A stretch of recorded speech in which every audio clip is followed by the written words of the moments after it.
नुकत्याच पार पडलेल्या पत्रकार परिषदेत गोपीचंद पडळकर काय म्हणाले जाणून घेऊयात लाईव्ह व्हिडिओच्या माध्यमातून। माननीय शशिकांत नाना चव्हाण यांच्या प्रमुख उपस्थितीमध्ये सरचिटणीस माननीय विकासजी वाघमारे, वेगवेगळ्या मोर्चाचे अध्यक्ष, मंडळाचे अध्यक्ष आणि जिल्हा कार्यकारिणीचे सर्व पदाधिकारी यांच्या उपस्थितीमध्ये आज बैठक पार पडलेली आहे। बैठकीमधले विषय महत्त्वाचे आहेत। राज्याचे लोकप्रिय मुख्यमंत्री या महाराष्ट्राला विकासाच्या एका उंचीवरती ज्यांनी घेऊन ठेवला आहे असे माननीय देवेंद्र फडणवीस साहेब, देवाभाऊ यांचा वाढदिवस 22 जुलैला आहे आणि या वाढदिवसाच्या निमित्तानं एक मोठं रक्तदान शिबिर महाराष्ट्रामध्ये घेण्याचं आयोजन प्रदेशाचे अध्यक्ष माननीय रवींद्रदादा चव्हाणांनी केलंय आणि त्याचाच भाग म्हणून आमच्या या जिल्ह्याच्या 4ही विधानसभा क्षेत्रामध्ये अक्कलकोट, दक्षिण सोलापूर, मंगळवेढा, पंढरपूर आणि मोहोळ या 4 विधानसभामध्ये मोठ्या प्रमाणात घेण्याचं नियोजन हे भारतीय जनता पार्टीच्या माध्यमातून केलं आहे। वृक्ष लागवड करण्याचा एक मोठा प्लॅन भाजप करतंय। पावसाची आम्ही वाट पडल्या मोठ्या प्रमाणामध्ये वृक्ष लागवड ही वाढदिवसाच्या निमित्तानं करायचं आजच्या बैठकीमध्ये ठरलेलं आहे। राज्य सरकारने एक चांगला निर्णय केलाय। माननीय मुख्यमंत्री महोदय यांच्या वाढदिवसाच्या निमित्तानं छत्रपती शिवाजी महाराज महाराजस्व अभियान हे मोठ्या प्रमाणामध्ये प्रत्येक विधानसभा क्षेत्रामध्ये राबवलं जाणार आहे। जिथं आलेल्या प्रत्येकाचं गाराणं ऐकून जाग्यावरती काम करून देण्याचं नियोजन हे या महाराजस्व अभियानामध्ये आहे आणि त्यामुळे प्रत्येक विधानसभा क्षेत्रामध्ये हे महाराजस्व अभियान चांगल्या पद्धतीने व्हावं। प्रशासन त्याची तयारी करतायच, परंतु तिथं असणारे आमचे आमदार त्याच्यावरती लक्ष ठेवून आहेत।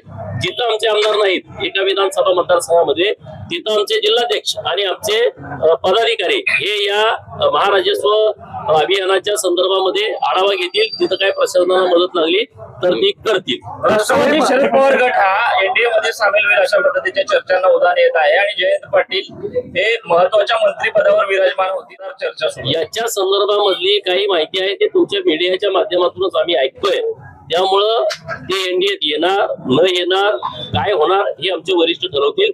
याच्या विषयीची माहिती माझ्याकडे नाही। असं म्हणतायत की पटेल आणि तडकरेंची भेटी जी मुख्यमंत्र्यांसोबत झाली त्याची माहिती सुनेत्रा पवारांना असेलच अशा पद्धतीचं असेलच असं नाही, त्यामुळे काही बैठका गुप्त असतात असं त्यांचं एक आशाचं विधान आहे। ते काही त्यांचा पक्षाचा विषय आहे राष्ट्रवादीचा, त्यामुळे राष्ट्रवादीची काय भूमिका आहे ते अधिकृतपणे ते मांडतील। जयंत पाटलांना मंत्रिपद मिळालं तर त्यांचं तुम्ही स्वागत कराल का मंत्रिमंडळात? अरे मला माहित नाही त्यांना मंत्रिपद मिळणार की नाही मिळणार। त्यांना मंत्रिपद मिळालं नाही मिळालं त्याचं काय मला फरक पडत नाही। साहेब, मौलाना जर्जिस अन्सारी असे विधान करतात की श्रीकृष्ण हे मुसलमान होते आणि ते नमाज पढायचे। त्याला मौलाना आधी पहिला ठोकला पाहिजे, त्याला चांगला बडवला पाहिजे, त्यानं पहिला त्याचा डीएनए चेक केला पाहिजे। त्याचा डीएनए चेक केला तर त्याच्या लक्षात येईल की तो हिंदूच आहे। त्यामुळं कृष्ण काय आहे, कृष्ण कोण होते हे अख्ख्या जगाला माहित आहे। कोणीतरी मौलानानं बोलावं आणि त्याच्यावरती आम्ही मत व्यक्त करावं अशी काही आम्हाला आवश्यकता आहे असं अजिबात वाटत नाही, परंतु त्या मौलानाचा डीएनए चेक करण्याची गरज आहे। डीएनए चेक केल्याच्या नंतर मग तो कृष्ण मंदिरात 24 तास बसेल अशी व्यवस्था होईल। कारवाई केलेली आहे आणि तिघांना जे आहे ते आता जेरबंद केलेलं आहे।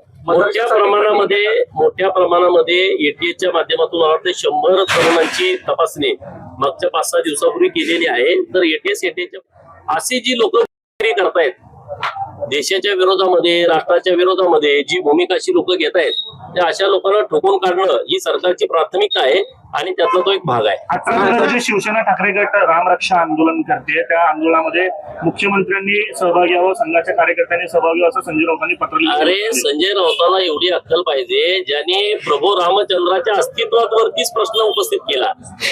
त्या काँग्रेसवाल्यांच्या सोबत, त्या राष्ट्रवादीवाल्यांच्या सोबत मांडीला मांडी लावून बसणं, सरकार स्थापन करणं आणि आता तुम्हाला राम आठवायला लागला काय? म्हणजे ज्यांनी अस्तित्वच मान्य केलं नाही, ज्यांच्या अस्तित्वावरती प्रश्नचिन्ह निर्माण केला त्यांच्या सोबत बसायचं, आंदोलन करायचं। लोक सगळं बघतायत, लोकांना तुमची भूमिका काय आहे किंवा प्रभू रामचंद्राच्या बद्दलची तुमची बदललेली भूमिका ही लोकांनी अनुभवलेली आहे। त्यामुळे राऊत काय बोलतायत त्याला फार काय महत्व आहे असं मला वाटत नाही।